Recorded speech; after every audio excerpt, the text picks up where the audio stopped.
What would you do if you lost everything? Not some of it, not most of it. Everything. Your money, your company, your reputation, your marriage, your confidence. Everything you spent your entire life building, gone in one single year. Most people would quit. Most people would walk away, find a quiet corner of the world, and never try again. But there is a certain kind of person who looks at total destruction and says, "Good, now I know what I'm made of." Today's story is about that kind of person. Today, we talk about Elon Musk. Welcome back, everyone.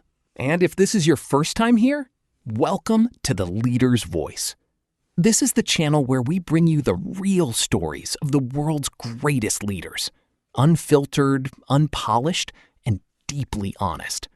Not the highlight reel, the full story. The struggle, the failure, the breaking point, and the comeback. Every week, one story, one lesson. One reminder of what human beings are truly capable of when they refuse to give up. If you're new here, subscribe right now, because this community is built for people who want more from life. More courage, more discipline, more belief in what's possible. And if you're already part of the Leader's Voice family, welcome back. Let's get into it. Today's story is about a man you've heard of, but I promise you, you haven't heard his story like this before. His name is Elon Musk. And before you think you already know everything about him, the rockets, the electric cars, the billions, I want to take you somewhere else first. I want to take you to the moments nobody talks about. The moment he was sitting on the floor of a friend's apartment, completely broke, not knowing if he could survive another week. The moment both of his companies were days away from total collapse, simultaneously. The moment he had to choose between saving one company or watching both of them die. Because here is the truth about Elon Musk that most people never tell you. He didn't succeed because he was lucky. He didn't succeed because he was born rich. He didn't succeed because things went according to plan. He succeeded because when everything fell apart, he refused to stop. Here's what you'll take away from today's story. First, why your background never determines your destiny. Second, how to turn obsession into the most powerful force in your life. Third, what real courage looks like when the whole world is watching you fail. And fourth, the one decision that separates people who change the world from people who only dream about it. Get comfortable. Take a breath. This is the story of Elon Musk. June 28th, 2008. Elon Musk is sitting in a room in California. He is 36 years old. He has just gone through a painful divorce. His rocket company, SpaceX, has just suffered its third consecutive launch failure. 3 rockets, 3 explosions, 3 crushing defeats, live in front of the entire world. And his electric car company, Tesla, is bleeding money so fast that without an emergency investment, it will be completely dead within weeks. He has spent his entire personal fortune, every single dollar from selling his first company for $300 million, on these 2 dreams. And both of them are dying. His friends are telling him to stop. His investors are walking away. The media is laughing at him. Journalists are writing articles with titles like Tesla's Death Watch and The Rocket Man's Downfall. And Elon Musk is sitting in that room, not sleeping, not eating properly, wondering if he has made the biggest mistake of his life. But here's what he did not do. He did not quit. And to understand why, we have to go back to the beginning. Elon Musk was born in 1971 in Pretoria, South Africa. And from the very first years of his life, the world was not kind to him. He was a quiet, deeply thinking child. The kind of kid who got lost inside books and ideas for hours. While other children played outside, Elon read encyclopedias. He finished the entire Britannica encyclopedia as a young boy, then moved on to science fiction, philosophy, and anything he could find about how the world worked. But school was not safe for him. Elon was small, socially awkward, and relentlessly bullied. Not occasional teasing, serious, violent bullying. There was one incident where a group of boys threw him down a flight of concrete stairs and beat him so badly, he ended up in the hospital. He came home with a face so swollen, his own father almost didn't recognize him. And here is something important I want you to understand about this moment.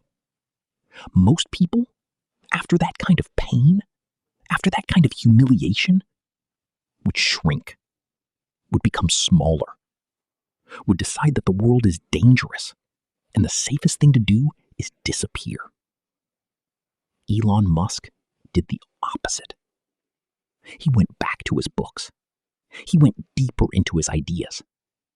He decided, quietly, privately, in the way only deeply determined people decide things, that one day he would build things so big that nobody would ever make him feel small again. At 12 years old, Elon taught himself how to code. He created a simple video game called Blastar and sold it to a computer magazine for $500. 12 years old, self-taught, $500. That wasn't just a sale. That was a signal to himself that his mind was his greatest weapon, and he intended to use it. At 17, he made a decision that took enormous courage. He left South Africa, alone, without his family's full support, without a clear plan. He moved to Canada with almost nothing in his pocket, just believing that North America was where the future was being built, and he needed to be part of it. He worked on a farm. He cleaned boilers in a lumber mill. Dangerous, physically brutal work. He did whatever it took to survive while he figured out his next move. He applied to Queen's University in Canada, transferred to the University of Pennsylvania, and graduated with degrees in both economics and physics. Then he got accepted into a PhD program at Stanford University, one of the most prestigious universities in the world. He attended for exactly 2 days. 2 days. Then he walked away. Because the internet was exploding in 1995, and Elon Musk looked at what was happening and made a calculated decision that still shocks people today. He told himself, I can either watch other people build the future, or I can go build it myself. He chose to build. Okay. His first company was called Zip2, a digital city guide for newspapers at a time when most businesses didn't even have websites yet. He and his brother Kimball worked out of a tiny office. They slept on the floor because they couldn't afford an apartment and an office at the same time. They showered at the local YMCA. But they worked every single day with the kind of focus that comes from knowing exactly what you want and being absolutely unwilling to let anything stop you. In 1999, Compaq acquired Zip2 for $307 million. Elon Musk, at 27 years old, received $22 million. Most people in that position would buy a house, invest the money safely, and spend the rest of their life comfortable. Elon Musk put almost all of it straight back into his next idea. That next idea was X.com, one of the world's first online payment companies. It eventually became PayPal, and in 2002, eBay acquired PayPal for $1.5 billion. Elon's share was $180 million. $180 million. And what did he do with it? He split it between two companies. Companies that almost every serious businessman in Silicon Valley told him were suicidal ideas. One company to build reusable rockets and eventually colonize Mars. One company to prove that electric cars could be beautiful, powerful, and better than gasoline cars. SpaceX and Tesla. His advisors thought he had lost his mind. His friends begged him to be more careful.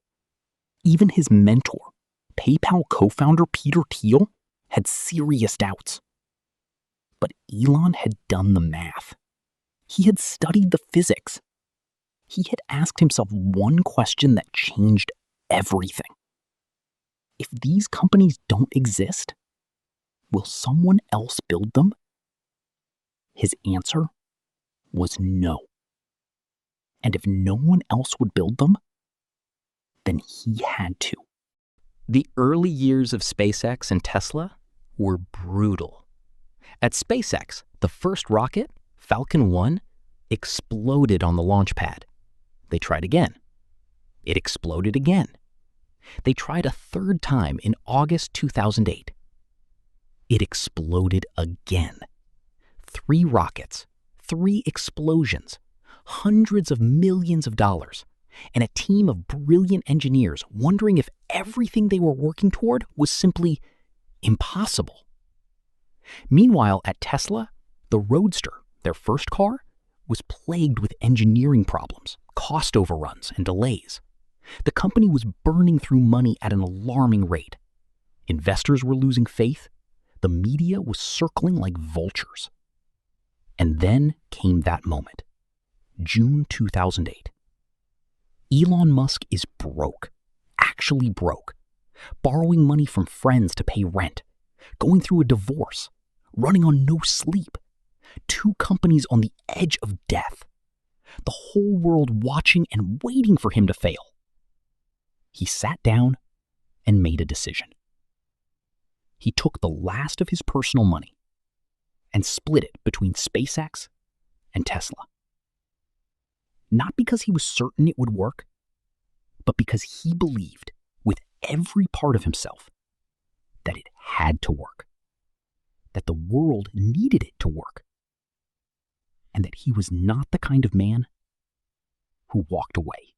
In September 2008, SpaceX attempted their 4th launch. The entire company gathered to watch. Engineers who had given years of their lives to this dream. People who had followed Elon Musk because they believed in something bigger than themselves. The rocket launched. It didn't explode. It reached orbit. For the first time in history, a privately funded rocket had successfully reached orbit. Not a government, not a billion-dollar aerospace corporation. A private company, built by a man who refused to accept that it was impossible. The team broke down crying. Elon Musk stood there, overwhelmed, and said quietly to his team, "This means a lot to me. It's hard to believe. We just kept going." They just kept going. 4 words. That is the entire secret. 6 weeks after that launch, Tesla received a critical emergency investment that saved the company. Both companies survived, and then both companies changed the world. Today, SpaceX is the most advanced private space company in human history. It has revolutionized space travel, dramatically reduced the cost of reaching orbit, and is actively working towards sending human beings to Mars. Today, Tesla is the most valuable car company on Earth. It didn't just build electric cars. It forced the entire global automotive industry to change direction. And Elon Musk? The boy who was beaten down a flight of stairs and left bleeding on the ground? The young man who slept on his office floor and showered at the YMCA? The entrepreneur who was completely broke at 36 with 2 dying companies? Is today one of the most influential human beings who has ever lived. But I don't want you to walk away from this story thinking about rockets and billions of dollars. I want you to walk away thinking about June 2008. I want you to think about a man sitting alone, exhausted, broke, and facing total failure, and choosing to keep going anyway. Because that moment, that single, quiet, painful moment of decision, that is where the real story is. Not the rockets, not the billions, not the magazine covers. The decision to keep going, when every logical reason to stop was right there in front of him. That is the lesson of Elon Musk. And here is what I want to ask you directly, right now. What are you facing today that is making you want to stop? What dream have you been slowly walking away from because it got too hard, too painful, too uncertain? Because I want you to hear this clearly. Your rockets don't have to reach Mars. Your company doesn't have to be worth billions. Your dream doesn't have to change the entire world. It just has to matter to you. And if it matters to you, then it is worth fighting for. Through the failures, through the embarrassment, through the moments when nobody believes in you and every voice around you says stop. Elon Musk didn't change the world because he was the smartest person in the room. He changed the world because he was the last person to give up. Be that person. In your family, in your city, in your own quiet, private life that nobody else can see. Be the person who keeps going. Because the world doesn't need more people who had great ideas. The world needs more people who refused to stop until those ideas became real. Thank you for being here today at The Leader's Voice. If this story moved something inside you, share it with one person who needs to hear it right now. Subscribe and join us every single week for the stories of the leaders who refuse to lose. Because that is what this channel is built for. Not to entertain you, to remind you of who you are capable of becoming. This is the leader's voice. And your story starts now.